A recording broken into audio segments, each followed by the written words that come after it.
કદાચ શ્રદ્ધાબેન અને ભાવિનભાઈ વાત કરતો હતો કે હું અહીંયા બેસી ગયો છું ને, આની મને ખબર નથી જીતુભાઈ કે હું અહીંયા કેમ પહોંચી ગયો. આજે આ 33 વર્ષની ઉંમરમાં મારી આ 92મી કથા અને ઠાકોરની કૃપાથી 2021 સુધીના કથાના મુહૂર્ત આપેલા. હવે મને ખબર નથી કેમ પહોંચી ગયો અહીંયા. નકર હું તો ક્યાંનો ક્યાંય રખડતો હતો, ક્યાંનો ક્યાંય ભણતો હતો. કાલ જ મેં હજી વાત કરતો હતો ઉતારે કે હું વડોદરા ભણ્યો અને હું આમ લાગે કેટલું ભણ્યો કોને ખબર. હું એક એરોનોટિક્સ એન્જિનિયર છું સાહેબ. 7 વર્ષ કોલેજમાં પ્રોફેસર તરીકે નોકરી કરી, 2 વર્ષ પ્રાથમિક શાળામાં નાના છોકરાઓનો પ્રિન્સિપાલ રહ્યો. પણ છેલ્લા 5 વર્ષથી જીતુભાઈ થઈ ગયું કે બસ હવે ભાગવત સિવાય ઉદ્ધાર નથી, મારે ભાગવત સિવાય કશું ન જોઈએ. તમામ વસ્તુઓથી મેં રિઝાઇન આપી અને હું ભાગવતને લઈને નીકળી પડ્યો છું સાહેબ.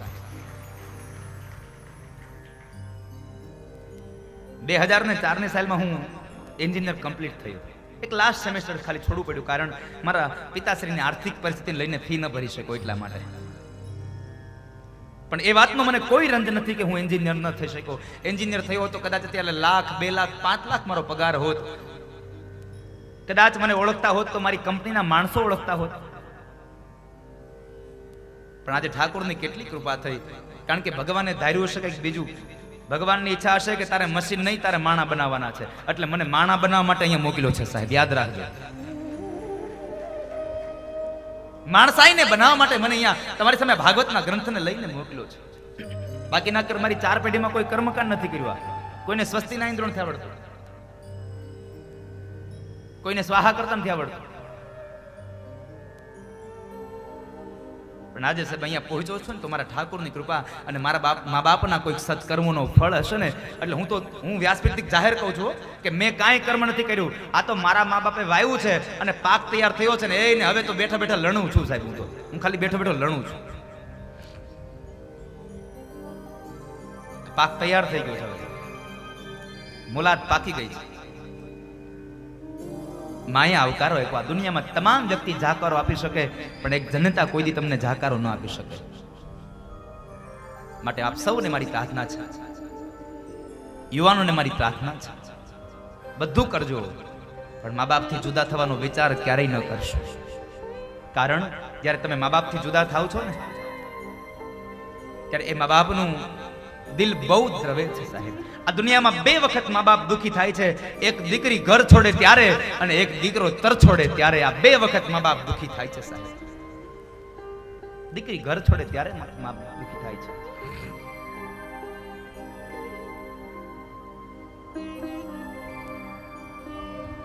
માએ એને સાંત્વના આપીને પ્રસૂતિએ શાંત કર્યા. ફરી પાછા ભવાની ઊભા થયા અને ગયા યજ્ઞશાળામાં. ત્યાં જઈને જોવે છે તો તમામ દેવી દેવતાઓના આસનને જોયા, ભગવાન શિવનું સ્થાપન ન જોયું. એટલે એ જ સમયે ભવાનીએ 13 શ્લોકમાં ભાષણ કર્યું અને 13 શ્લોકના ભાષણને લઈ અને એક શ્રાપ આપ્યો આ જગતને કે હે સભાસદો સાંભળો, જેણે જેણે ભગવાન શિવની નિંદા કરી છે એને તો શિવ નિંદાનું ફળ મળજો, પણ જેણે જેણે નિંદા સાંભળી છે એને પણ ફળ મળજો. અને ત્યારથી આ દુનિયાને શ્રાપ લાગી ગયો કે નિંદા કરે એને પાપ અને નિંદા સાંભળે એને પાપ. એટલે ભગવાનને કેવું, ભગવાન કોઈ દિવસ મારાથી કોઈની નિંદા થાય નહીં અને કોઈ દિવસ કોઈની મારની નિંદા કોઈની સાંભળું નહીં. ભવાની આવેશમાં આવી, ખૂબ દુઃખ લાગ્યું એટલે પોતાના જમણા પગના અંગૂઠામાંથી ક્રોધાગ્નિ ઉત્પન્ન કર્યો અને ભવાની યજ્ઞશાળામાં બળી મર્યા છે. પોતાના દેહનો ત્યાગ કર્યો. હાહાકાર મચી ગયો. નંદી આદિ ગણો આવી ભગવાન શિવને કહે છે પ્રભુ ગજબ થયો. ભગવાન કહે છે શું થયું નંદી? પ્રભુ માં ભવાનીએ પોતાના દેહનો ત્યાગ કર્યો. જ્યાં ભવાનીએ દેહનો ત્યાગ કર્યો ભગવાન શિવે સાંભળ્યું. ભગવાને પોતાની જટાને ખોલી. ભગવાનની આંખનો રંગ બદલી ગયો. એક વાળને તોડી પથ્થર પર પછાડ્યો. વીરભદ્રને ઉત્પન્ન કર્યો. વીરભદ્રને કહે છે કે જાઓ દક્ષ પ્રજાપતિના યજ્ઞનો ધંસ કરી નાખો. વીરભદ્રએ આવી અને તમામ સામગ્રીઓ છિન્ન ભિન્ન કરી. કેટલાય ઋષિમુનિઓને મારે છે, કેટલાયના દાઢી ખેંચી, કોઈના દાંત તોડ્યા છે, કોઈ કેના હાથ તોડ્યા, કોઈ કેના કપાળ તોડ્યા. અને અંતમાં દક્ષનું મસ્તક ઉતારી લઈ અને યજ્ઞમાં હોમી દીધું છે. દેવતાઓ દર દર ભટકે છે. ભગવાન બ્રહ્મા પાસે ગયા. આ બાજુ ભગવાન શિવ ભવાનીના શબ્દને લઈ અને પોતે કૈલાસમાં આવ્યા. ઉત્તરથી દક્ષિણ, દક્ષિણથી ઉત્તર, ઉત્તરથી દક્ષિણ થઈ રહ્યા છે.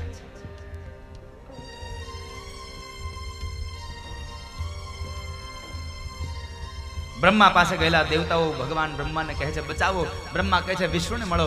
વિષ્ણુ પાસે ગયા. વિષ્ણુ કહે છે શિવજીને મળો. તમામ દેવતાઓ કહે છે અમે ન જઈએ.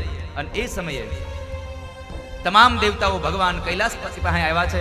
ભગવાન વિષ્ણુ, ભગવાન બ્રહ્મા, આ તમામ દેવતાઓ આવી અને ભગવાન જ્યાં મહાદેવ જ્યાં ઉત્તરથી દક્ષિણ, દક્ષિણથી ઉત્તર થાય અને એ સમયે ભગવાનની પ્રાર્થના કરીને ભગવાન બોલ્યા છે ઓમ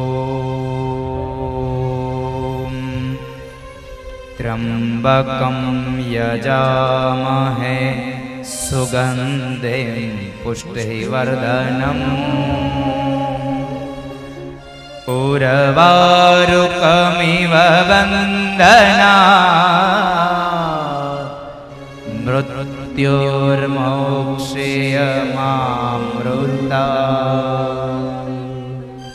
મૃત્યુંજય મહાદેવ ત્રાહિ માં શરણાગત જન્મ મૃત્યુ જરા વ્યાધિ પીડિતમ કર્મ બંધને. ભગવાન શિવ ઉત્તરથી દક્ષિણ થાય એ સમયે ભગવાન વિષ્ણુએ કર્કણમાંથી સુદર્શન ચક્રને વહેતું કર્યું અને ભગવાન શિવના ખભા ઉપર રહેલું જે ભવાનીનું શબ છે એ શબના ટુકડા કર્યા છે. એ શબના 52 ટુકડા થયા અને 52 ટુકડા જે જે જગ્યાએ પડ્યા છે ત્યાં ત્યાં આગળ શક્તિપીઠોની સ્થાપના થઈ. ભગવાન શિવને શાંત કર્યા અને કહે છે પ્રભુ આ દક્ષને ફરીવાર સજીવન કરો, તમારા વીરભદ્રને શાંત કરો અને દક્ષનો યજ્ઞ સંપન્ન કરો. વીરભદ્રને શાંત કર્યા.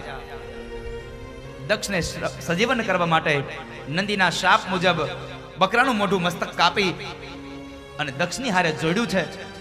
ધડ સાથે જોડ્યું, પ્રાણ પૂર્યો. જ્યાં સામે શિવ દેખાણા એકદમ ઊભો થયો. ઊભો થયાની સાથે જ ભગવાન શિવની સ્તુતિ કરવા ગયો પણ બોલી શક્યો નહીં, કારણ મોઢું બકરાનું આવી ગયું. જ્યારે મોઢું હતું, જીભ હતી ત્યારે ભગવાનની નિંદા કરી અને જ્યારે જીભ નથી ત્યારે ભગવાનની સ્તુતિ કરવા ગયો, ન બોલ્યો એટલે ભગવાનની સ્તુતિ તાળીઓ માંડ્યો પાડવા. એટલે આપણે આજ હજી પણ શિવ મંદિરમાં જઈને તાળીઓ વગાડીએ છીએ, શિવાલયમાં જઈને તાળીઓ વગાડીએ છીએ. એ તાળીઓ વગાડવાની જરૂર નથી સાહેબ, ભગવાનની સ્તુતિ કરી લ્યો.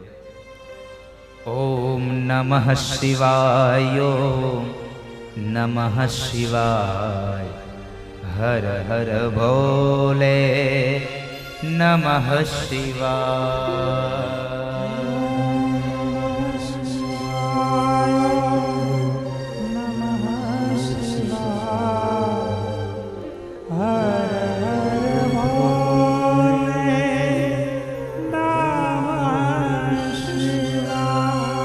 દક્ષ પ્રજાપતિને સજીવન કર્યો અને ફરી પાછોનો યજ્ઞ સંપન્ન કરાવ્યો.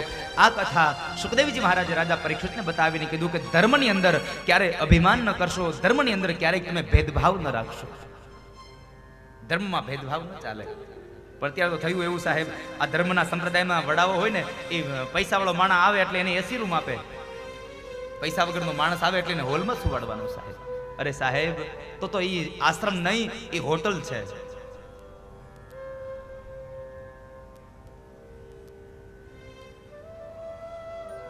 જાઓ ગિરનારમાં કાશ્મીરી બાપુના આશ્રમમાં ખબર પડે. પૈસા વાળો આવે તો એને ગોદડું લઈને સુઈ જવાનું અને હાવ ગરીબ માણસ આવે તો એને ગોદડું લઈને સુઈ જવાનું સાહેબ.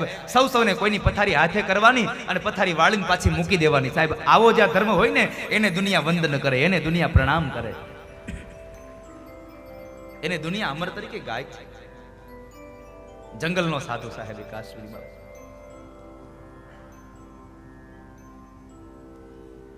સાધુ તો ભાવનો ભૂખો હોય, પૈસાનો નહીં સાહેબ. એટલે મારો એક સુફી સંત લખે, સાધુ ભૂખા ભાવ કા ધન કા ભૂખા નહીં, સાધુ ભૂખા ભાવ કા ધન કા ભૂખા નહીં, જો ધન કા ભૂખા ફિરે वो साधु कहावत नाही, जो धन का भूखा फिरे वो साधु कहावत नाही.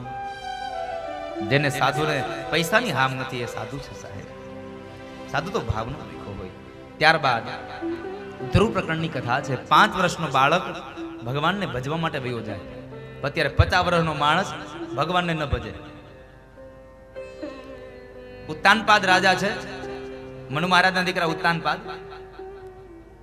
એને 2 રાણીઓ, સુરુચિ અને સુનીતિ. આ 2 રાણીઓ એમણે સુરુચિના દીકરા ધ્રુવજી મહારાજને રાજગાદીમાં એના બેઠેલા બાપના ખોળામાં જ્યારે એની માં અપર માએ સુરુચિએ ન બેસવા દીધો ત્યારે એને મેણું માર્યું કે જા ભગવાનને ભજ અને ભગવાન મળે તો તને કહેજે કે મારા કુખથી જન્મ આપે તો તું આ તારા પિતાશ્રીની ગોદમાં બેસી શકે. એક માત્ર મેણું લાગ્યું ને 5 વર્ષનું બાળક માં સુનીતિને વંદન કરી નીકળી ગયો. પણ સુનીતિ બાંધવાનો ગયો સુરુચિ હારે, કારણ એ સુનીતિ છે. અને બીજી હોત તો તરત બાંધવા ગઈ હોત કે હું રાણી છું, બેહવા દે મારા દીકરાને. પણ આ તો સુનીતિ છે, સંસ્કારની ભળેલી એક નારી છે. અને સંસ્કાર તો મામાં ભરેલા હોવા જોઈએ. અને સંસ્કાર જો માની અંદર ન હોય તો દીકરામાં કોઈ દી સંસ્કાર ન આવે સાહેબ. આ વાત યાદ રાખજો. માની અંદર સંસ્કાર ન હોય તો દીકરામાં ન આવે. બહુ ટૂંકી કહેવત છે કે કુવામાં હોય ને તો વેડામાં આવે, કુવામાં ન હોય તો વેડામાં ક્યાંથી આવે. માટે અત્યારે તમામ માતાઓને મારી પ્રાર્થના છે કે બાળકને અંદર સંસ્કારનું સિંચન કરવું એ પ્રથમ જવાબદારી તમારી છે. માટે તમારી અંદર સંસ્કારને સિંચન કરવું એ પણ જવાબદારી તમારી છે. તમારી અંદર સંસ્કાર હોવા જોઈએ. તમારી અંદર સંસ્કાર નહીં હોય અને પછી બાળકને આપણે સંસ્કારી બનાવવાના પ્રયત્નો કરતા છું, ક્યાંથી સંસ્કારી બને? એક નાનું ઉદાહરણ આપી દો તમને. જુઓ કે માની અંદર હોય એવું દીકરામાં આવે. એક ગામડામાં એક 5 વર્ષના બાળકને એની માએ ભણવા માટે બેસાડ્યો. જ્યારે 5 વર્ષના બાળકને ભણવા માટે બેસાડ્યો, 1 દિવસ 2 દિવસ 3 દિવસ એમ 5-7 દિવસ ગયા. એટલે દીકરો બરાબર સ્કૂલે જતો આવતો થઈ ગયો ને, એટલે એક દિવસના સાંજે માએ કીધું બેટા લાવ તારું દફતર, પાટી પેન આપ, હું તને લેસન કરાવું. દીકરાએ પાટી આપી, પેન નો આપ્યો. માએ કીધું પેન આપ. દીકરો કે પેન નથી. માને એમ કે પેન ખોવાઈ ગયું, ભણવા હજી નવો બેહાડ્યો છે, ખોઈ નાખ્યું છે. વળી માએ નવું પેન આપ્યું, નવું ભણવા મોકલ્યો. બીજે દી આવ્યો, બીજે દી દફતર લાવ બેટા દફતર, લેસન કરાવું. માને પાટી આપે, પેન નો આપે. આવું 2-5 દિવસ થયું. એટલે રોજ પેન ખોઈને આવતો હશે. એમાં એક વખતના સમય માને ખબર પડી કે આ પેન ખોઈને નહીં, આ પેન ખાઈને આવે છે. આ પેન ખાઈ જાય છે. પેન ખાઈ જાય છે ખબર પડી ગઈ ને, એટલે માં જરાક આકરા સ્વભાવની હતી. એટલે શિક્ષક માટે ન બોલવાના શબ્દો બોલે છે. માસ્તર હાવ ખોટા છે, હરામનો પગાર લે છે, છોકરાઓને ભણાવતા નથી, આ છોકરા પેન ખાતા શીખી ગયા, આમ છે તેમ છે. ન બોલવાના શબ્દો માસ્તર માટે બોલે છે. બીજા દિવસે સવારે કહે છે હાલ તને મૂકવા આવું. અને એક હાથમાં છોકરાનું દફતર અને એક હાથમાં છોકરાનું બાવડું પકડ્યું અને ગામની બજાર વચ્ચે હળકતું ટીપણું નીકળ્યું. માસ્તર આવો છે, માસ્તર તેવો છે, આમ છે તેમ છે, હરામનો પગાર લે છે, છોકરાનું ધ્યાન રાખતા નથી. સ્કૂલના પટાંગણમાં આવ્યા, માસ્તરને જોઈ ગયા, ત્યાંથી મીંડા જોર જોરથી રાડું પાડવા. માસ્તર જોઈ ગયા, ઓહો આજ તો હળકતું ટીપણું આવે છે. એ નજીક આવ્યા, બેન શું છે? અરે પણ આ છોકરા પેન ખાતા શીખી ગયા, તમે આમ છો તેમ છો, હરામનો પગાર લ્યો છો, ધ્યાન રાખતા નથી. માસ્તર કે તારો છોકરો પેન નો ખાય એનું ધ્યાન માર રાખવું. પણ માસ્તર કીધું અત્યારે કઈ બોલીશ ને તો એક તો આ ટીપણું હળગે છે અને એમાં આહુતિ પડશે, એટલે વળી પછી વધારે ભભૂકશે. એટલે માસ્તર કઈ બોલ્યા નહીં. કે છે બેન તમે શાંત થાવ, હું તમારા છોકરાને સમજાવી દઈશ, હવે પછી પેન નહીં ખાય. તોય બોલતા બોલતા સમજાવી દેજો. આમ કે માંડ વળાયું ટીપણું. ટીપણું ગયું. છોકરાને બોલાવ્યો, એટલે અહીંયા તો તને પેન ખાવાનું મેં શીખડાવ્યું? છોકરો કે નહીં, પેન તું ખા, તારી માં અમને ધકે, અમારે નો સાંભળવાના શબ્દ સાંભળવા.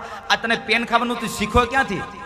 છોકરાએ જવાબ આપ્યો છે સાહેબ મારી માં ઘેરે બેઠી બેઠી ભૂતડો ખાય તો હું પેન નો ખાવ.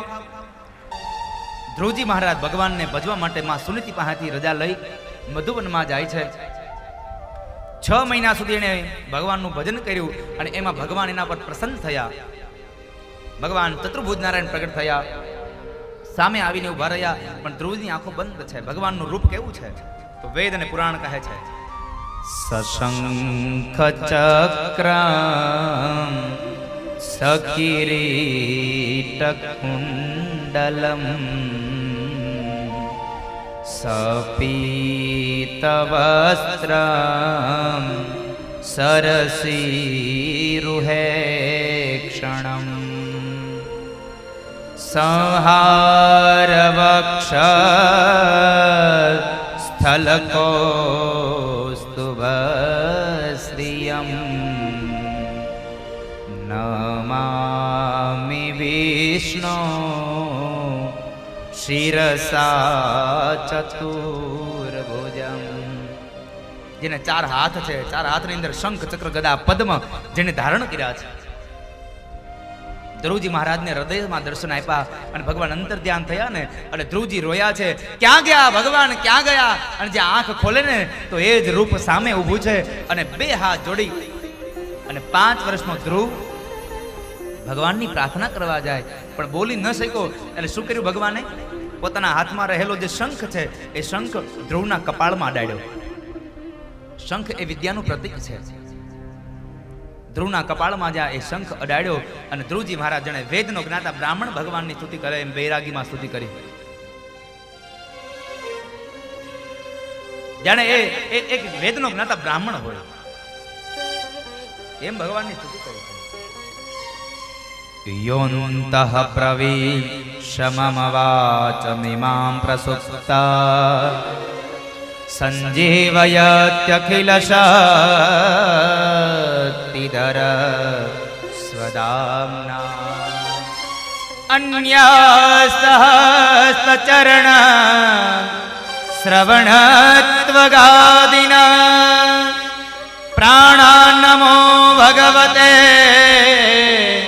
પુરુષાય તુભ્યં પ્રાણાન્નમો ભગવતે પુરુષાય તુભ્યં. ભગવાનને વંદન કર્યા છે. પ્રભુ, આપની કૃપાથી હું બોલી શકું, આપની કૃપાથી હું ચાલી શકું, આપની કૃપાથી હું જમી શકું, આપની કૃપાથી હું સૂઈ શકું, આપની કૃપાથી મારું જીવન ચાલે છે. અને આમ પણ આપણે ભગવાનની કૃપાથી જીવન ચાલે છે. આપણું ધાર્યું કાંઈ ન થાય એમાં. તમારી ઈચ્છાથી તમે જમી શકો, તમારી ઈચ્છાથી તમે પચાવી ન શકો. ભગવાન કહે છે તારી ઈચ્છા થાય ને તો તારે જેટલું જમવું હોય એટલું જમી શકે, પણ જો હું તારા પેટમાં જઠરાગ્નિ તરીકે ન આવું ને તો પછી તું ઊભા રોડે સોડાની દુકાન ગોતવા માંડી. આમ મારી કૃપા છે.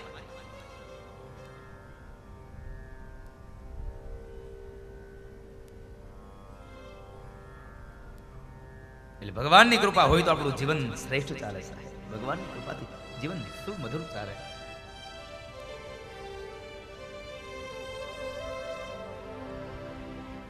માટે ઈશ્વરનો આભાર માનવો. ભગવાન કહે છે માગ ધ્રુવ, શું આપું? ભગવાન પાસે ધ્રુવજી મહારાજે કઈ ન માગ્યું. અને મેં ગઈકાલે કે આગળના દિવસમાં વાત કરી હતી, ભગવાન કો ચાહો લેકિન ભગવાન સે કુછ ન ચાહો. ભગવાન પાસે કોઈ દિવસ માગવું નહીં, કારણ કે માગવામાં ખોટ જાય. માગો એમાં ખોટ જાય. એટલે તો મેં કોઈ દિવસ કોઈને જો કહેતો નથી તમારે મને આટલા પૈસા દેવાના નહીં. આપણે ખોટનો ધંધો કરવો શું કામ જોઈએ? હે ભગત, ખોટનો ધંધો કરવો શું કામ ભાઈ?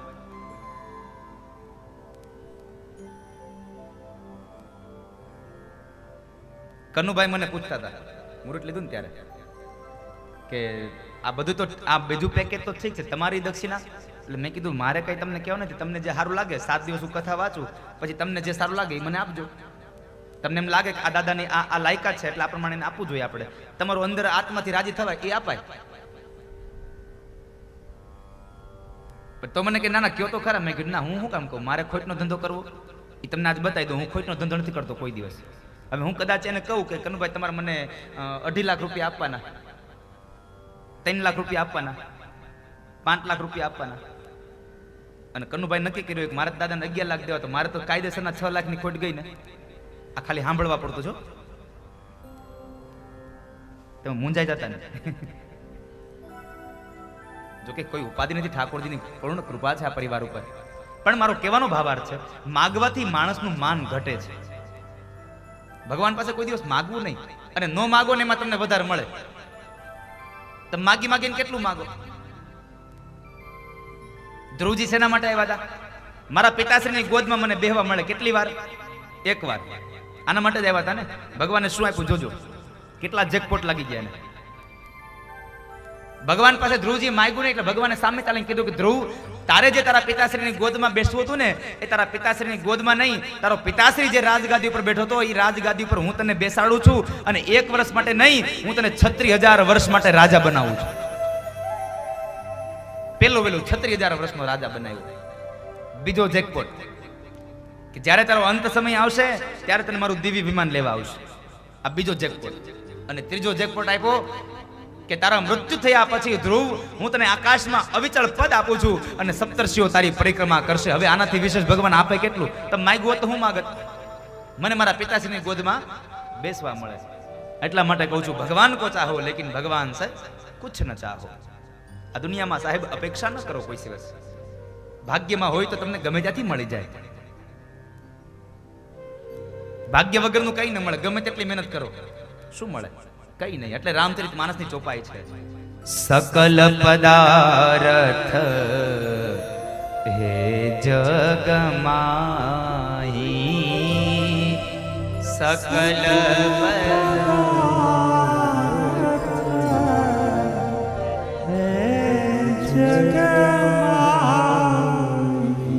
ભાગ્ય વિના નર પાવત નાહી. ભાગ્ય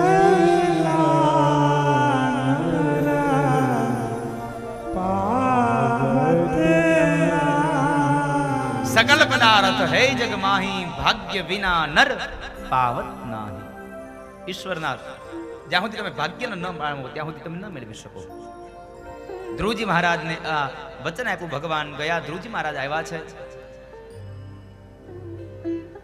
ઉત્તાનપાદ સુનિચને લઈ અને તીર્થ ક્ષેત્રમાં ચાલ્યા જાય છે.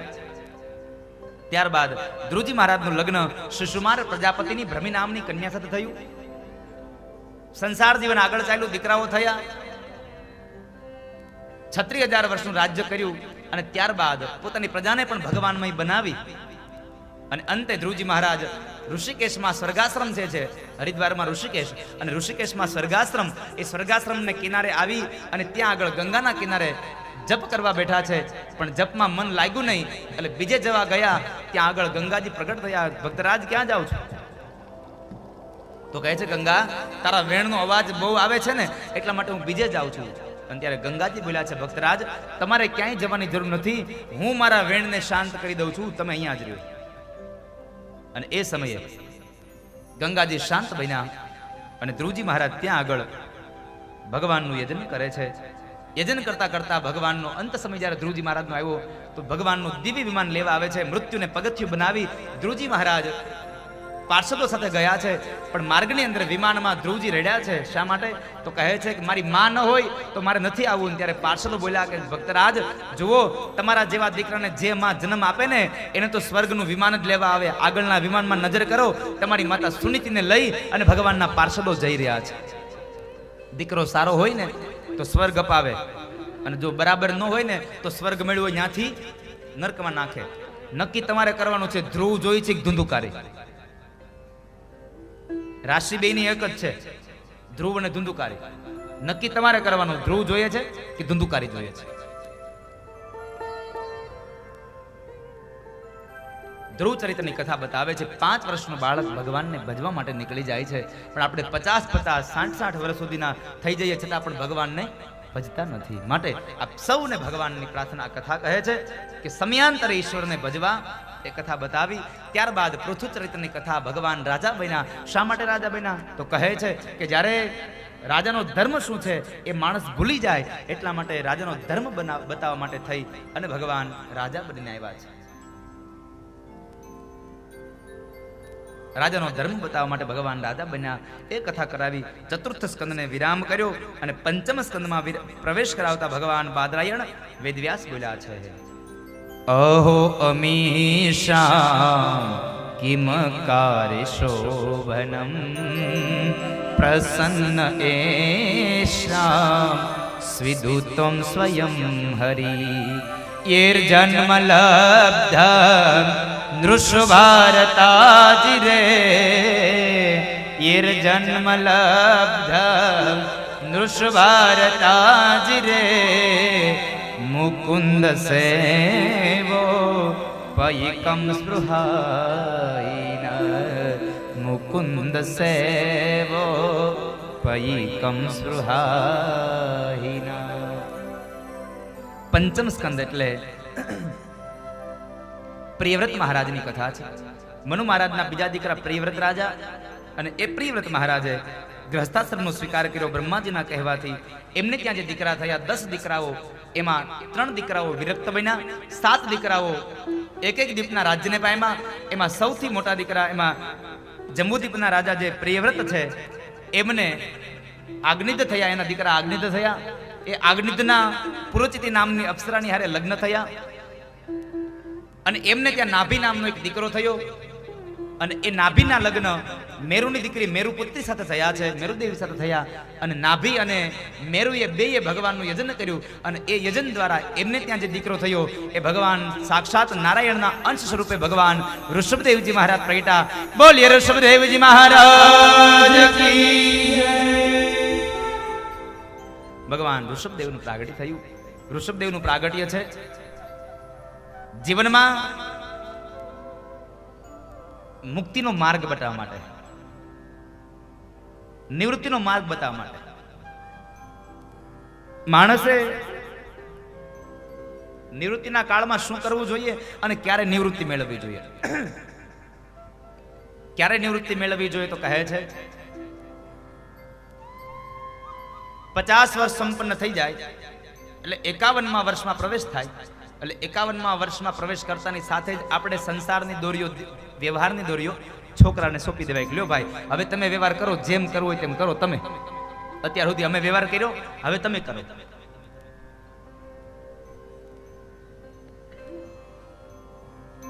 પણ 50 વર્ષની વાત તો એક બાજુ રહી, 70 વર્ષ સુધી આપણે વ્યવહાર નથી છોડી શકતા. એટલી મોટી વ્યથા છે આપણી, નથી છોડી શકતા.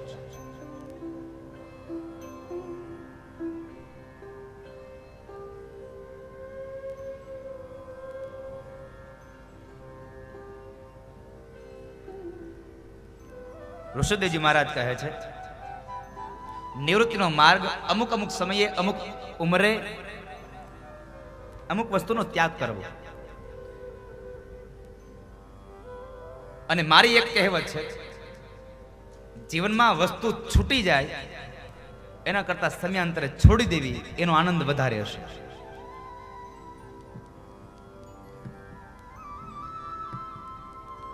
છોડી દેવું પડે એના કરતા છોડી દેવું એ સારું છે. હવે તો વિચાર કરો, અમુક અમુક માણા ગામના ચોરે જઈને એમ કે હવે હું ચણાનું શાક નથી ખાતો, હવે હું ચણાનું શાક નથી ખાતો. મોઢામાં દાંત ન હોય અને પછી આપણે ગામના ચોરે એમ કહીએ કે હું ચણાનું શાક નથી ખાતો, તો એ તારે ખાવું તો ઘણું છે પણ ખવાતું નથી. આને છોડ્યું ન કહેવાય.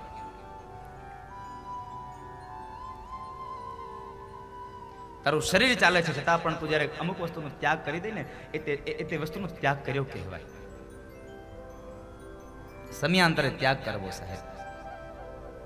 આપણી જિંદગીના 4 પડાવ બતાવ્યા. 1 વર્ષથી 25, 26 થી 50, 51 થી 75 અને 76 થી 100. આ 4 અવસ્થા છે. બાલ્ય અવસ્થા, કૌમાર અવસ્થા, યુવાની અવસ્થા અને વૃદ્ધાવસ્થા. આ 4 અવસ્થામાં શું કરવાનું? 1 વર્ષથી 25 વર્ષ તમારે સરસ્વતી નદીના કિનારે રહેવાનું.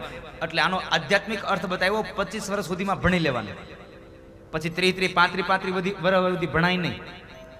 25 વર્ષ સુધી ભણી લેવાનું. 26 વર્ષથી 50 વર્ષ સુધી તમારે નર્મદાના કિનારે રહેવાનું. નર્મદાનો કિનારો એટલે સંસારના ભૌતિક સુખને પામી લેવાના. ભોગવી લેવાના. 51મા વર્ષમાં પ્રવેશ થાય એટલે યમુનાનો કિનારો આધ્યાત્મિક અર્થમાં ભક્તિ છે. યમુનાના કિનારે રહેવાનું, ભક્તિ કરવાની. અને પછી એમ લાગે કે હવે નજીક આવી ગયું એટલે સંન્યાસ મેળવી લઈ અને તમામ વસ્તુનો ત્યાગ કરી અને ગંગાના કિનારે વ્યુ જવું, ભગવાનની ભક્તિ કરવી સાહેબ, ભગવાનનું યજન કરવું. પણ આપણે તો કેટલા મોટા મોટા થાય ત્યાં સુધી ભણતા રહી. વચમાં નહોતું પેલું સરકારે બહાર કાઢ્યું પ્રૌઢ શિક્ષણ. સવારે દીકરાનો દીકરો ભણવા જાય અને દી આથમે દાદા ભણવા જાય. કેવું લાગે સાહેબ? પાકા ઘડે કોઈ દી કાંઠા ચડે નહીં. એટલે એક ગુજરાતીમાં કવિતા આવતી 7મા ધોરણમાં, વિચાર્યું નહીં લઘુ વયમાં પછી વિદ્યા ભણાથી શું, સુકાણા મોલ સૃષ્ટિ તણા પછી વૃષ્ટિ થયાથી શું, ગજબ હાથે ગુજારી પછી કાશી ગયાથી શું, મળી દુનિયામાં બદનામી પછી નાસી ગયાથી શું, મળી દુનિયામાં બદનામી પછી નાસી ગયાથી શું. ઋષભદેવજી મહારાજે નિવૃત્તિનો માર્ગ બતાવવાની વાત કરી છે. આવરદા થાય એટલે ક્યારેક ક્યારેક સમયાંતરે આપણે આપણું જીવન ત્યાગમાં છોડી દેવું, ત્યાગ કરવો. વળી આગળ ઋષભદેવજી મહારાજના લગ્ન થયાના 100 દીકરાઓ થયા. એમાંથી 81 દીકરાઓ પુત્ર કર્મકાંડી બ્રાહ્મણ બન્યા. 9 દીકરાઓએ યોગનો માર્ગ લીધો. ત્યાર પછીના 9 દીકરા હતા એણે પોતાના રાજ્ય અધિકારને પામ્યા. અને સૌથી મોટો દીકરો જે ભરત છે એ ચક્રવર્તી રાજા બન્યો. અને ચક્રવર્તી રાજા બન્યા પછી એમણે પોતાના દીકરાઓને પણ સમયાંતરે પોતાની રાજગાદી સોંપી દઈ અને ગંડકી નદીના કિનારે પુલહાશ્રમની અંદર તેઓ ભગવાનના યજન માટે ગયા. પણ એ સમયે એકમાત્ર આ ભરતની કથા મને તમને એકમાત્ર સંદેશો આપે છે કે જિંદગીમાં કોઈ દિવસ કોઈ નામ ચેન્જ ન થઈ જાય ને, ધ્યાન રાખજો, નકર એક વખત નામ બદલાઈ જશે, 2-3 ભવ સુધી આવવું પડશે. ભરતજી મહારાજને હરી હરી હરી હરી નામ લેવાનો એકમાત્ર સંકલ્પ, એકમાત્ર એનો ક્રિયા હતો. આખો દિવસ હરી હરી કર્યા કરે. પણ એમાં બન્યું એવું કે ગંડકી નદીમાં એક હરણનું બચ્ચું તણાતું હતું. એને લઈ આવ્યા કિનારે, એને આશ્રમમાં રાખ્યું અને ધીમે ધીમે એની સાર સંભાળ કરવા માંડ્યા ને તો હરી હરી કરતા કરતા હરીણ માંડ્યું થવા. અને હરીણ થવા લાગ્યું ને એમાં બરાબર બન્યું એવું કે હરીણમાં મારા અંતકાળ નજીક આવ્યો. અને અંતકાળે જ્યારે હરીણ કરતા કરતા મૃત્યુ પામ્યા તો ભરતજી મહારાજ બીજા જન્મની અંદર હરણ બન્યા છે. કાલંજર પર્વતમાં હરણ તરીકેનો જન્મ મળ્યો. કારણ અંતે યામતી સા ગતિ, અંત સમયે જેવી તમારો વિચાર હશે ને એવો તમારો મોક્ષ થશે, એવી તમારી ગતિ થશે. માટે અંત સમયે ભગવાનનું ભજન કરજો, ભગવાનની ભક્તિ કરજો સાહેબ. ભક્તિ કરતા કરતા તમારો પ્રાણ તો નીકળે. એટલા માટે એક કવિએ બહુ સુંદર લખ્યું, ભક્તિ કરતા છૂટે મારા પ્રાણ, પ્રભુ એવું માંગુ.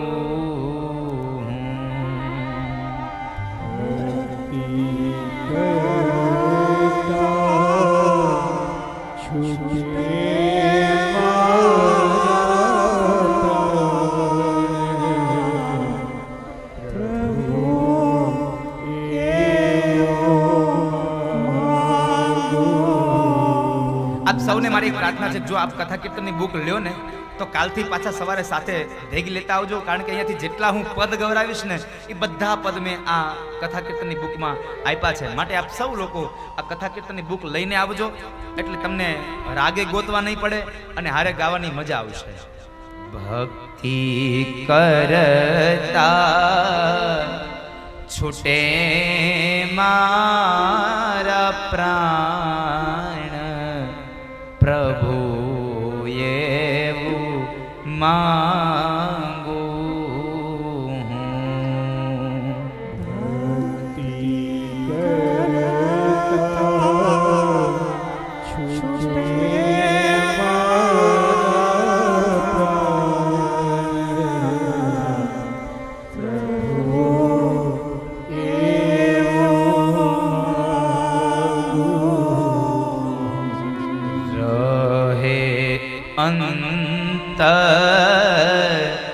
સમયે તારું ધ્યાન પ્રભુ એવું માંગુ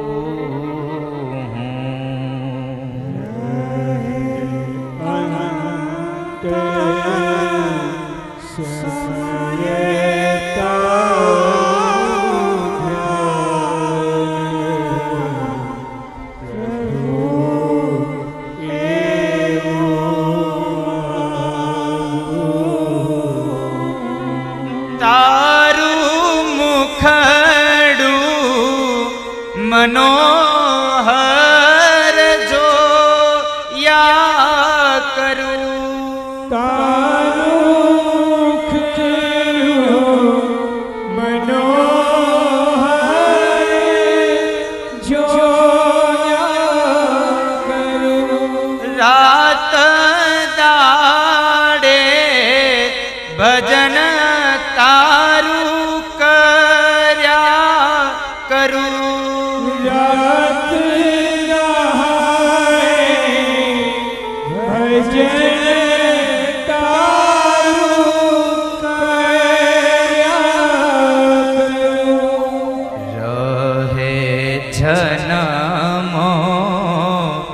જન્મ તારો સાથ પ્રભુજી એવું માંગુ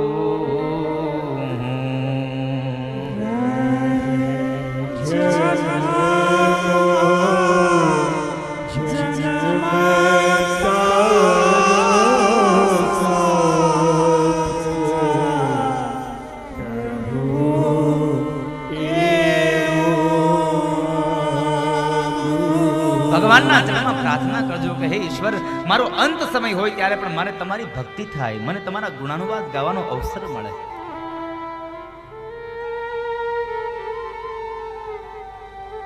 તારું મુખડું મનોહર જોયા કરું. ભગવાનનો ચહેરો જોવાની ઈચ્છા થાય છે, કારણ કેટલો લાવણ્ય સભર છે ચહેરો. ઈશ્વરના મુખને જોઈ અને આપણને આનંદ મળે છે. ભગવાનનો ચહેરો જોઈએ એટલે આપણા હૃદયની પ્રસન્નતા વ્યક્ત થાય, કારણ કે ભગવાનનું રૂપ એવું છે. ભગવાનનું રૂપ તો શું સાહેબ, એક સૂફી સંત લખે છે, બહુ સરસ મજાની ગઝલ લખી છે. रूप तेरा कलियों को भी शर्माए, कैसे कोई अपने दिल को बचाए, पास है तू फिर भी जलूं,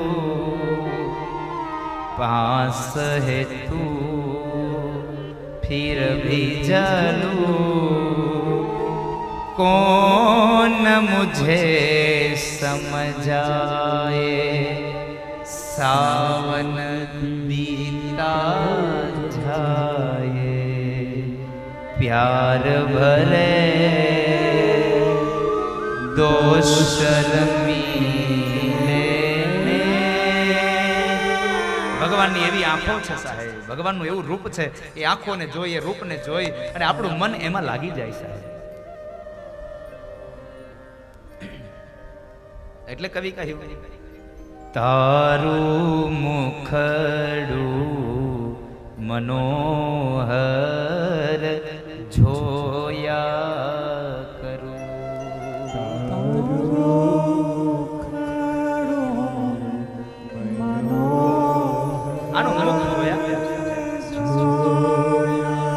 ઈશ્વરની મૂર્તિને જોવાની ઈચ્છા થાય સાહેબ. ભગવાનને કહે છો કે ભગવાન મારી જીવનનો અંત સમય પણ તમારી સ્તુતિથી થાય, તમારી ઝાંખીથી થાય. બીજા જન્મની અંદર કાલંજર પર્વતમાં હરણ બન્યા, એ જન્મમાં ભગવાનની ભક્તિ કરી અને એ જન્મમાં હરણનો દેહ છૂટ્યો. પછીના જન્મની અંદર એક બ્રાહ્મણ પરિવારની અંદર એક દીકરા સ્વરૂપે પ્રગટ થયા છે, પણ ત્યાં આગળ ગયા જન્મનું જ્ઞાન છે એટલે આ જન્મની અંદર એને બોલવાનું બંધ રાખ્યું. બોલવું તો પાપ થાય ને, કારણ કે બોલવામાં પાપ છે. ક્યારેક ક્યારેક ન બોલવાની વસ્તુ બોલાઈ જાય ને તોય પાપ લાગે.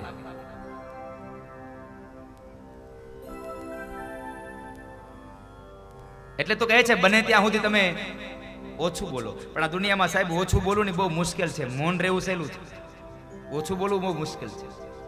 અમુકને મારી જેમ જીભ આપી હાથ એક ની બોલ બોલ બોલ બોલ કર્યા જ કરે. ક્યારેક ક્યારેક મળવા આવે ને તો એ થાકે નહીં. મને એમ થાય કે આ બંધ થાય તો સારું. હવે કોક કોક જણા ઉતારે આવે ને પછી ચાલુ પડી જાય. પછી એને કેવું પડે હવે તમે મને તો બોલવા દો. મૌન રહેવું આ દુનિયામાં સહેલું છે સાહેબ, ઓછું બોલવું બહુ અઘરું છે.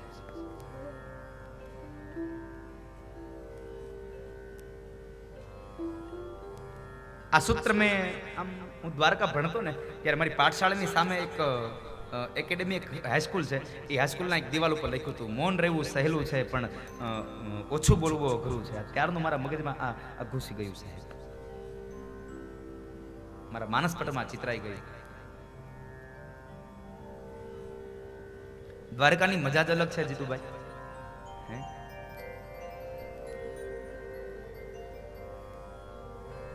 હે ને ન્યાની એ ભગવાનની આરતી ને 52 ગણની ધજા એ ગોમતી ને કેટલા લોકોને દ્વારકા આવું જરા હાથ ચોકરો.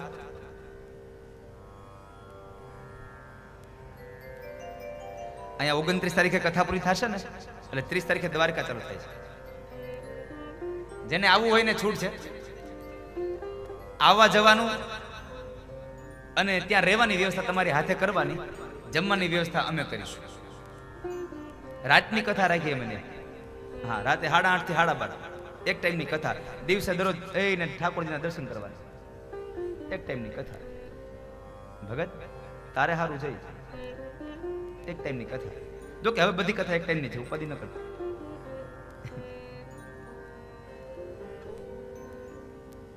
આવનારા સમયની બધી કથાઓ એક ટાઈમ. એક ટાઈમની કથામાં આમ આમ થોડુંક આરામ મળે, આનંદ મળે સાહેબ. કથા કહેવાનો પણ એક વખત આવું ને એક જ વખત જવું. ઓલું તો વળી પાછું 12 વાગે જવું ને 2:30 વાગે પાછું આવું. ઘેરે પૂજ્યા ન પૂજ્યા ને ગળું રાળ લઈ જાય. આવું 8 કલાકનું સત્ર થાય જીતુભાઈ મારે. 4 કલાક સવારે ને 4 કલાક સાંજે. 8 કલાકનું સત્ર થતું મારે. અને એમાં થાકી જતો હાવ. અહીંયા પેલા દિવસે આવ્યો ને તો મારો અવાજ હાવ બેસી જ જતો. પણ તો એક દિવસ અહીંયા આરામ મળ્યો અને એ થોડીક મેડિસિન મળી ગઈ એટલે ફરી પાછું આવ્યું. એમાં અમારે સાઉન્ડ પંકજભાઈનું મળી ગયું સરસ મજાનું, એટલે એમાં કંઈ ઘટે નહીં. બીજા જન્મની અંદર એ બ્રાહ્મણ પરિવારમાં જન્મ પામ્યા અને એ જન્મની અંદર એમણે ઓછું બોલવાનું, બને ત્યાં સુધી મૌન રહેવાનો નિર્ધાર રાખ્યો. મા બાપ ગુજરી ગયા, સાવકા ભાઈની હારે રહેવાનો સમય આવ્યો. સાવકો ભાઈ પણ જરા થોડું એને હેરાન કરે એટલે કહે છે કે તારે ભણવું ન હોય તો ખેતરે જા, વાડીએ જઈને ધ્યાન રાખો. વાડીએ જઈને ધ્યાન રાખે તો જ્યાં એટલો બધો મબલક પાક ઉભો હતો ને એમાં ચકલાઓ ચણતા હતા. આ જોઈને ભરજી મહારાજ અતિશય આનંદ પામ્યા. મોઢામાંથી શબ્દો નીકળી પડ્યા કે રામ કી ચિડિયા રામ કા ખેત, ખાલો ચિડિયા ભર ભર પેટ. તમે તમારે પેટ ભરીને ખાઓ. આ તો મારા રામનું ખેતર છે અને રામની ચકલીઓ છો, તમે શું કામ એને મૂંઝાવો છો? પેટ ભરીને ખાઓ. જેનું ખાતા હતા ને એને પેટમાં ન બળ્યું, બાજુવાળાને પેટમાં બળ્યું. એણે એના ભાઈને જઈને ફરિયાદ કરી, એટલે એના ભાઈને ફરિયાદ કરી એટલે એના ભાઈએ ભરતજી મહારાજને ઘરેથી કાઢી મૂક્યા છે. જંગલમાં આવ્યા તો જંગલની અંદર જંગલનો રાજા એક ભીલોનો રાજા છે. એની ઘરે દીકરાની પ્રાપ્તિ માટે એક માણસની બલિ ચડાવવાની હતી. એટલે બલિ ચડાવવા માટે એક માણસને રાખ્યો હતો, પણ એ ભાગી ગયો. એટલે એને પકડવા માટે જ્યારે સિપાહીઓ જાય છે તો ભાગી ગયેલો માણસ ન મળ્યો, પણ ભરતજી મહારાજ મળ્યા, એને પકડીને લઈ ગયા. એને ગળામાં હાર પહેરાવ્યો, સ્નાન કરાવ્યું, તિલક કરાવ્યું અને જે જગ્યાએ બલિ ચડાવવાની હતી ત્યાં ઉભા રાખ્યા છે. હજી મારે આપણે આ સમય મારે આપણે 21મી સદીમાં આપણે જીવન જીવીએ છીએ, ટેકનોલોજીના યુગમાં જીવન જીવીએ છીએ.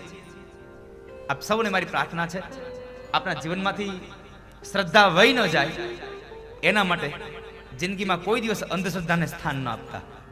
જીવનમાંથી શ્રદ્ધા ન વહી જવી જોઈએ. શ્રદ્ધા અડગ રાખજો. અંધશ્રદ્ધાને ક્યારેય તમારા જીવનમાં સ્થાન ન આપશો.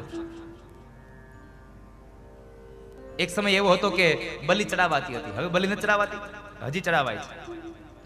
મેં ગઈકાલે કીધું ભગવાન ભાવનો ભૂખ્યો છે. તમે કેટલું જમાડો છો ને એને કોઈ મતલબ નથી. એને મતલબ છે માત્ર ને માત્ર તમારા ભાવ સાથે. આ બાજુ આ પરંગણામાં હજી આ ક્રિયા ચાલુ હશે નહીં હોય મને ખબર નથી, પણ જ્યારે જ્યારે યજ્ઞ હોય ને ત્યારે ત્યારે ઓલું કોળું કાપવામાં આવે. અહીંયા તમારે કોળું કાપવામાં આવે છે આ બાજુ? હા કે ના? હા, તો મારે તમને કેવું છે, આ કોળું શું કામ કાપવામાં આવે છે? કેટલાને ખબર છે? એને પાયસ બલિ કીધું છે. એ જ કહેવાય ને, પાયસ કહેવાય ને બલિદાન, પણ એમ પાયસ જ નહીં. એ ભટજી શું કહેવાય ને? કુષ્માંડ બલિ. હા, કુષ્માંડ બલિ. પાયસ તો એની કલી ખીર ને બધું, ભાત ને ચરું, કુષ્માંડ બલિ આપ્યો છે. પણ એ કુષ્માંડ બલિ જ્યારે તમે આપો છો ત્યારે તમે જોયું છે ભાવ? તમે જોયું કે એને કાપતા હોય ત્યારે તમે જોયું છે? કેટલા જોઈએ એ બલિ કાપતા હોય ત્યારે જોયું છે? એ કોળું કાપવા વાળા કોળું કાપવા સમય શું કરે?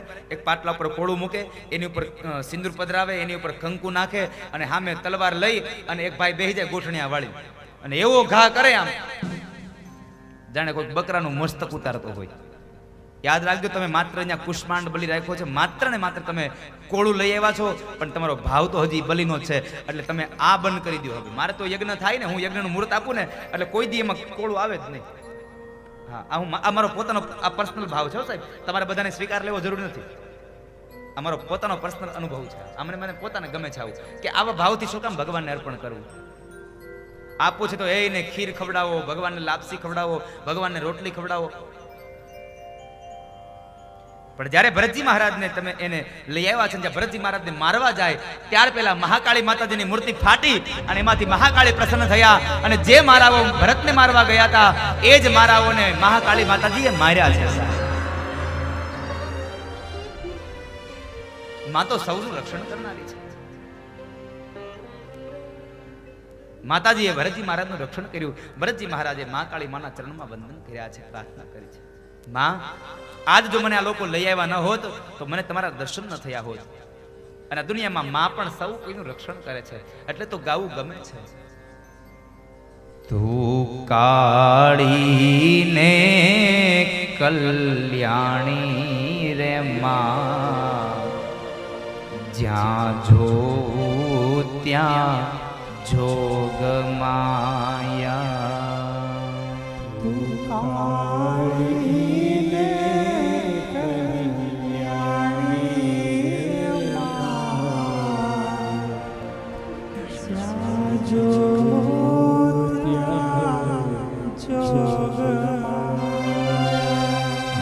તું કાળીને કલ્યાણી રે માં, જ્યાં જોવું ત્યાં જોગ માયા.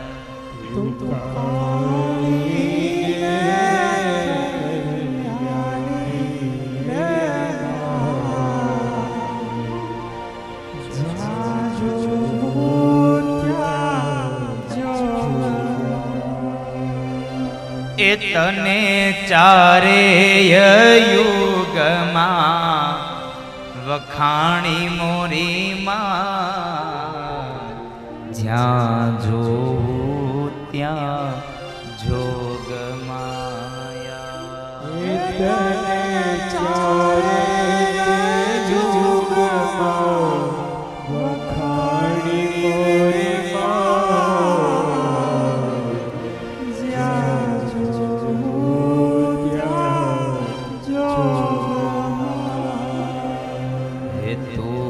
કાળીને કલ્યાણી મોરી માં, જ્યાં જો ત્યાં જોગ માયા.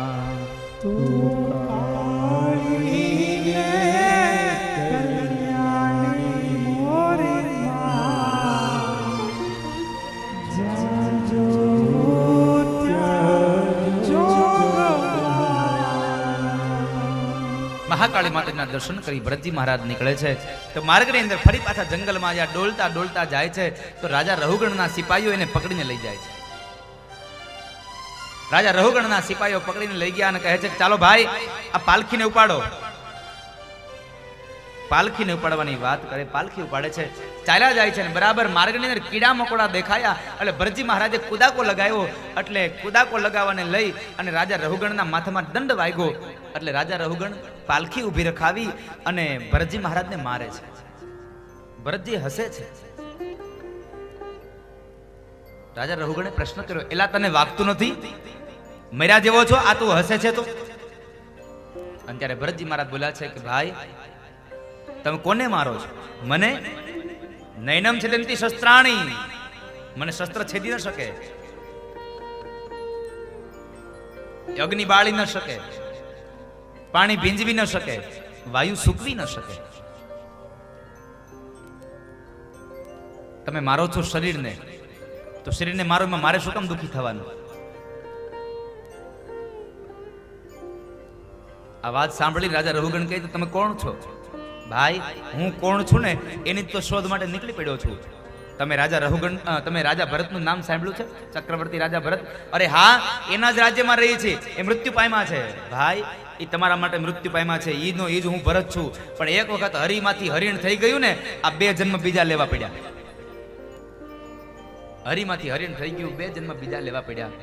માટે રાજા ભગવાનની ભક્તિ માટે જાવો ને તો આમ અહંકાર ન રાખો મનમાં. કારણ કે રાજા રહુગણ કપિલ મુનિના આશ્રમમાં સત્સંગ માટે જતા હતા, અને સત્સંગમાં જાવ ને તો કોઈ દિવસ અભિમાન ન રાખશો સાહેબ. સત્સંગમાં જાઓ ત્યારે નિર્મળ બની જાજો. સત્સંગમાં રોજ જવા માટેના સંકલ્પ કરજો. આ કથા બેઠી છે આજ મોરબીમાં, તો રોજના માટે કથામાં આવવાના સંકલ્પ કરજો. કારણ કોણ જાણે કાલ સવારે શું થાય. એટલે આપણો પોષી સંપ્રદાયનું એક પદ કહે છે, આજનો લાવો લીજીએ ભાઈ, કાલનું કાચું હોય જો, સત્સંગમાંથી રજા લઈને સૌને જય શ્રી કૃષ્ણ છે ભાઈ, સૌને જય શ્રી કૃષ્ણ છે. હરિ લીલાવો પ્રભુ લીલાવો, પ્રભુ ભજાના ભાવ જો ભાઈ, પ્રભુ ભજાના ભાવ જો, સત્સંગમાંથી રજા લઈને સૌને જય શ્રી કૃષ્ણ છે. આજે તો હરિ ભજવાનો લાવો મળ્યો છે, તો હરિને ભજી લેજો બાપ, ઈશ્વરને ભજી લેજો, પરમાત્માના નામનો મહિમા ગાઈ લેજો, ઈશ્વરના નામનો મહિમા ગાઈ લેજો. રાજા રહુગણને પણ ખગોળ અને ભૂગોળનું જ્ઞાન આપી અને કહે છે કે રાજા ભક્તિમાં દંભ ન રાખો, ભક્તિમાં અભિમાન ન કરો, ભક્તિમાં લેશ માત્ર પણ તમે અભિમાન ન કરો. અને એટલા માટે સમઢિયાળામાં માં ગંગા સતી પાનબાઈને કહે છે ભક્તિમાં કોઈ દી અભિમાન ન કરવું. માં ગંગા સતી બોલ્યા છે, ભક્તિ રે કરવી એને રાખ થઈને રેવું રે, મેળવું અંતરનું અભિમાન રે. ભક્તિ રે કરવી રાંક થઈને રેવું ને, મેળવું અંતરનું અભિમાન રે. સદગુરુ ચરણમાં શિષ્ય રે નમાવીને, સદગુરુ ચરણમાં શિષ્ય રે નમાવીને,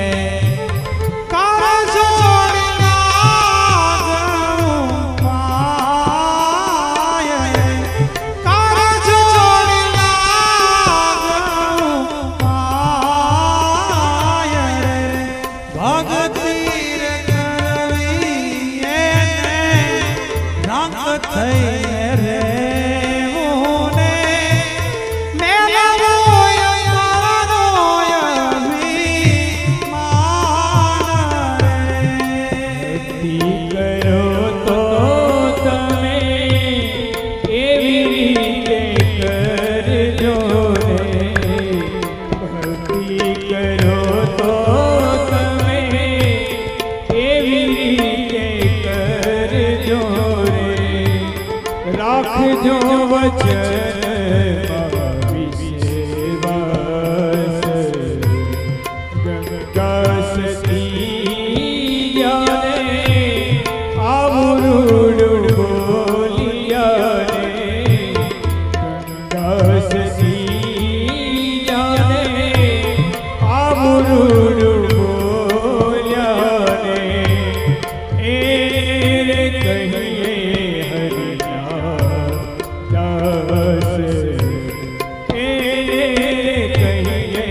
નિર્મળ થઈને રહેવું સાહેબ. ભક્તિમાં ક્યારે દંભ ન ચાલે. રાજા રહુગણને જ્ઞાનનો ઉપદેશ આપ્યો અને એ પંચમ સ્કંદની કથા વિરામ કરી ષષ્ઠમ સ્કંદમાં પ્રવેશ કરાવ્યો અને ભગવાન બાદરાયણ મહર્ષિ વેદવ્યાસ બોલ્યા છે.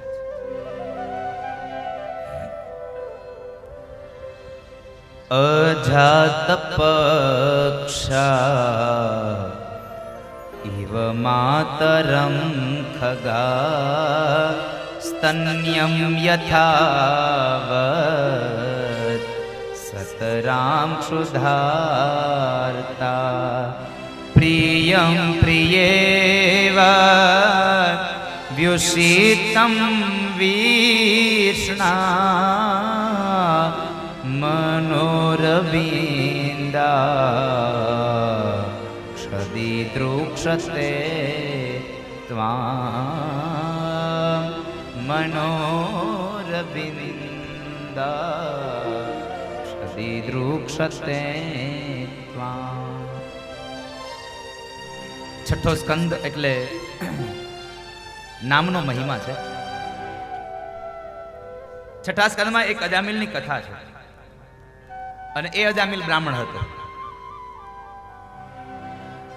અજામિલ બ્રાહ્મણ હતો જ્ઞાતિએ. અજામિલનું એક જ કામ કે ધર્મમાં કોઈ દી હામું જોવું નહીં, સંતોનો કોઈ દી સંગ કરવો નહીં, મંદિરમાં કોઈ દી જાવું નહીં. આવો અજામિલ બ્રાહ્મણ હતો.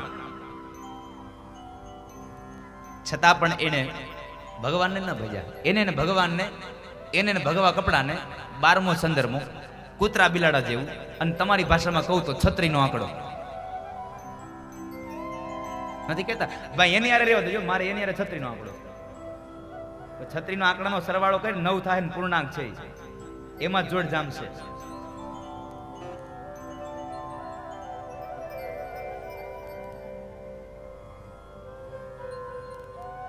એમ લાગે ને કે આ માણસ હારે આપણને નથી જામતું, એની હારે જ જમાડો,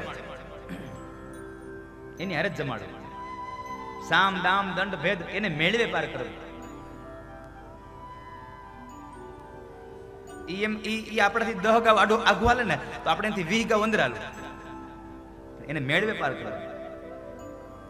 દુનિયામાં મેળવે પાર કરો સાહેબ. અને જ્યારે તમે ઈ તમારાથી દૂર જાય અને તમે એને મેળવી લેશો ને, અને પછી જે આનંદ હશે ને એ આનંદ તમે વર્ણવી નહીં શકો. એની માત્ર અનુભૂતિ હોય.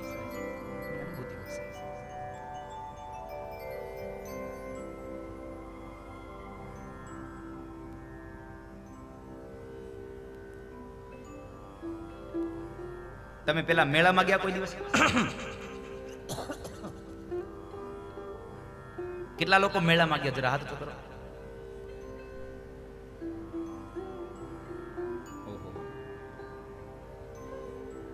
હાલો મારે કથા નથી કરવી. હાલો હાલો ભાઈ દફતર પાર્ટી કરો પેક.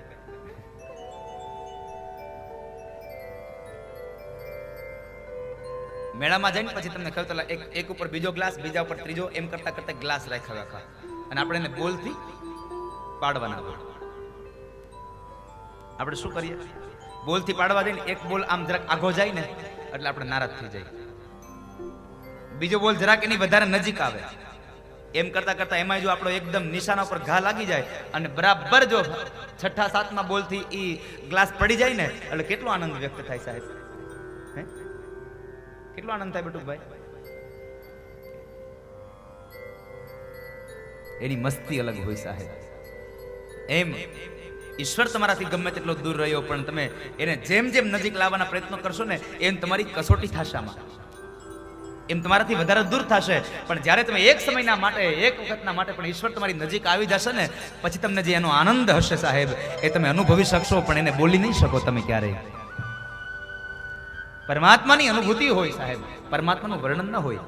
અને અમારે પૂજ્ય નિત્યસ્વરૂપ સ્વામી કહે છે, ભગવાન છે ને એ જાણવા જેવો નથી, એ માણવા જેવો છે. સરદારથી નિત્યસ્વરૂપ સ્વામી છે, સ્વામિનારાયણ સંપ્રદાય, એમ કહે છે ભગવાન છે એ માણવા જેવો છે, એને જાણવા જેવો નથી. એને જાણાય નહીં, એને મણાય સાહેબ. આ દુનિયામાં સાહેબ ઈશ્વર એ પ્રેમનું પ્રતીક છે, ને પ્રેમ તો માણવા જેવો છે. પ્રેમને જાણીને શું થશે?